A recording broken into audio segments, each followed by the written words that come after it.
Hey guys अस्सलाम वालेकुम, this is me Mohammad आफा खान। अभी मुझे किसी ने एक क्लिप भेजी जिसमें सलीम साफ़ी मौलाना फजल रहमान साहब का इंटरव्यू करते हुए उनसे क्वेश्चन करते हैं कि मौलाना साहब, मदीने की रियासत का जो आइडिया है पहली मरतबा किसी लीडर इमरान खान ने पहली मरतबा इसको पेश किया, उसके बाद मौलाना तारिक जमील साहब ने भी उसको सराहा। तो आपको भी चाहिए कि जब मौलाना तारिक जमील साहब जैसे आलिम दीन इनको सराह रहे हैं तो आप भी इनके दस्ते बाजू बन जाए, आप इनके खिलाफ क्यों हैं। उसके बाद जो मौलाना फजल रहमान साहब ने जवाब दिया, उस जवाब की क्लिप को एडिट करके, बल्कि उस जवाब की क्लिप को उठाकर पूरे सोशल मीडिया के ऊपर वायरल किया जा रहा है और अवाम को दोनों उलमा से गुमराह करने के लिए उनका जो कैप्शन, जो उन्वानात दिए जा रहे हैं वो बिल्कुल गुमराह करने वाले हैं। लिखा यह जा रहा है, यह आप पढ़ भी सकते हैं, मैं तस्वीर लगा रहा हूं, लिखा यह जा रहा है कि मौलाना फजल रहमान साहब का तकब्बुराना अंदाज देखें। इनका यह कहना है कि मौलाना तारिक जमील साहब उस मेयार के आदमी ही नहीं है, मदीने की रियासत का फैसला मैं करूंगा। अब उनका असल में जवाब क्या है वो मुलाहिजा कीजिए, उसके बाद मेरा पॉइंट ऑफ व्यू भी ज़रूर सुनिएगा, दिल को सुकून मिल जाएगा।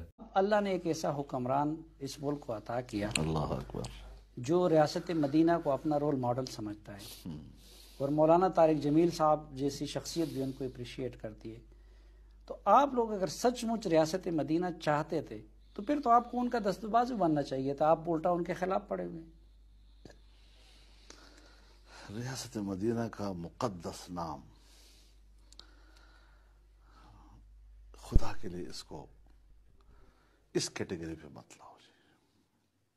नहीं, मौलाना तारिक जमील साहब जैसे बड़े आदमी, मौलाना तारिक जमील साहब जो है वो इस मैदान का आदमी नहीं है, इस मैदान का आदमी मैं हूँ। इस पर मैंने फैसला देना है कि ये उस मेयार की हुकूमत है या नहीं है। आप सियासी आदमी है, वो खालिसतन मैं सियासी आदमी हूँ, इसलिए इन चीज़ों को समझता हूँ। मैं एक मजहबी उलूम का तालिब इल्म भी हूँ और सियासी उमूर से वाबस्ता हूँ। इसको कहते हैं अहलुल ज़िक्र, फस्अलू अहल ज़िक्र इन कुंतुम मुफ़िनीन। तो हमसे पूछे कोई, और हम इन चीज़ों को बेहतर जानते हैं। लिहाजा जो उलमाए किराम एक ख़ास ऐसा महाज रखते हैं कि जिस पर वो दावत का काम चलाते हैं, दीनी काम चलाते हैं, अप्रिशिएट करते हैं, हमारे बड़े हैं, हमारे लिए काबिल एहतराम हैं। लेकिन रियासत मदीना और इस कैरेक्टर के लोग जो फहाशी और यानी गंदगी, जिनसी आलूदगी, उसका ताफ़ुन, वो उसकी बदबू आती है उनसे। अब आपने देखा कि इस क्लिप में मौलाना फजल रहमान साहब ने कहीं नहीं कहा कि तारिक जमील साहब इस मेयार के आदमी नहीं हैं, बल्कि उनका कहना था कि वो इस मैदान के आदमी नहीं है। मैदान से मुराद इस फील्ड के आदमी नहीं है, फील्ड से मुराद वो सियासत के आदमी नहीं है, और सियासत से मैं वाबस्ता हूँ, मुझे पता है कि किस तरीके का सियासी बयान है। और हाँ, ये एक कॉमन सेंस की बात है, अगर कोई भी बंदा इस तरह के बयान देगा तो हर रिलीजियस बंदा उसको ज़रूर फॉलो करेगा। और याद रखो, ये वही लोग हैं जो आज तारिक जमील साहब का नाम इस्तेमाल करके लोगों को फजल रहमान साहब से गुमराह कर रहे हैं। ये वही लोग हैं, जब तारिक जमील साहब किसी सियासी लीडर से मिलते थे तो ये कहते थे कि देखो हुक्मरान के दर पे हाजिर हो रहा है, गालियां देते थे। किसी सेलिब्रिटी से मिलते थे तो ये लोग गालियां देते थे, वो कोई बयान नहीं देते तो ये लोग गालियां देते थे, वो बड़ी गाड़ी से उतरते थे तो ये लोग गालियां देते थे। अब उन्होंने एक मरतबा एक बयान जो कि उनको अच्छा लगा और उन्होंने वहां कह दिया, तो अब उन्हीं के नाम को ट्रेडमार्क बनाकर ये कह रहे हैं कि भाई उन्होंने कहा है तो पूरी दुनिया के उलमा को चाहिए कि उसको सपोर्ट करें। मान लेते हैं मौलाना तारिक जमील साहब की हर बात हमारी सर आंखों पर, हम उनकी हर बात को मानेंगे, सपोर्ट भी करेंगे, लेकिन फजल रहमान साहब का यहाँ कहना है कि मैं सियासी आदमी हूँ, मैं इस फील्ड में हूँ, मुझे पता है कि इसने किस सेंस में ये बात कही है। और हाँ, पूरी दुनिया इमरान खान को सपोर्ट करेगी अगर वो वाकई में मदीने रियासत की इंटेंशन, नीयत होती। लेकिन जब आप किसी चीज़ की नीयत बनाते हैं तो अल्लाह ताला आपके लिए रास्ते भी खोल देता है। लेकिन हमें तो मदीने की रियासत के असरात, मुझे तो कम अज़ कम कहीं नज़र नहीं आ रहा है। मैं पीटीआई के इमरान खान के खिलाफ हरगिज़ नहीं मदीने की रियासत की बात करेंगे, मैं हर बार वोट दूंगा,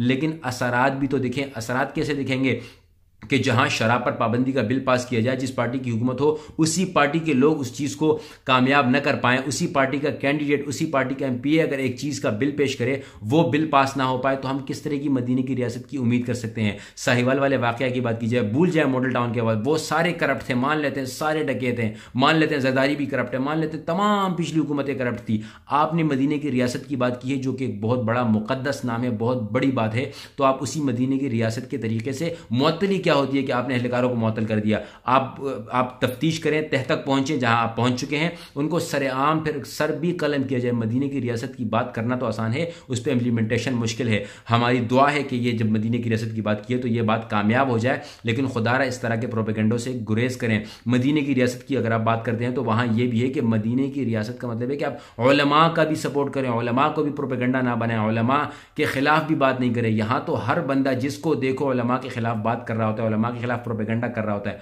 आप लोगों से मेरी ये गुजारिश है कि जहाँ आप इस तरह की वीडियो देखें कि एक आलिम की या एक मौलवी की बात को दूसरे मौलवी के अगेंस्ट इस्तेमाल किया जा रहा है, तो यह खालिसतन वाक़तन प्रोपेगेंडा है, इसके अलावा कुछ नहीं है। तो आप लोग खुदारा पहले तो जितने भी लोग प्रोपेगेंडा फैलाते हैं, ज़रा सी उर्दू सीख लो बेशर्मो, कि ये मेयार और मैदान के बारे में आपको पता लग जाए, तब जाके आपको इस तरह की बात करना तो समझ भी आएगी। जिन लोगों तक मेरी ये बात पहुंची है और उनको लगता है कि मेरा ये जवाब एक थप्पड़ की मानंद है और ये थप्पड़ किस किस को पढ़ना चाहिए, ज़रूर ये वीडियो उन तक पहुँचाएँ। अगर किसी को मेरी कोई बात बुरी लगी हो तो माफ़ कर दीजिएगा। मैं इस वीडियो को कोई ख़ास एडिट किए बगैर, अपनी किसी आवाज़ को, अपनी किसी बात को, अपनी किसी लफ्ज़ को काटे बगैर अपलोड कर रहा हूँ।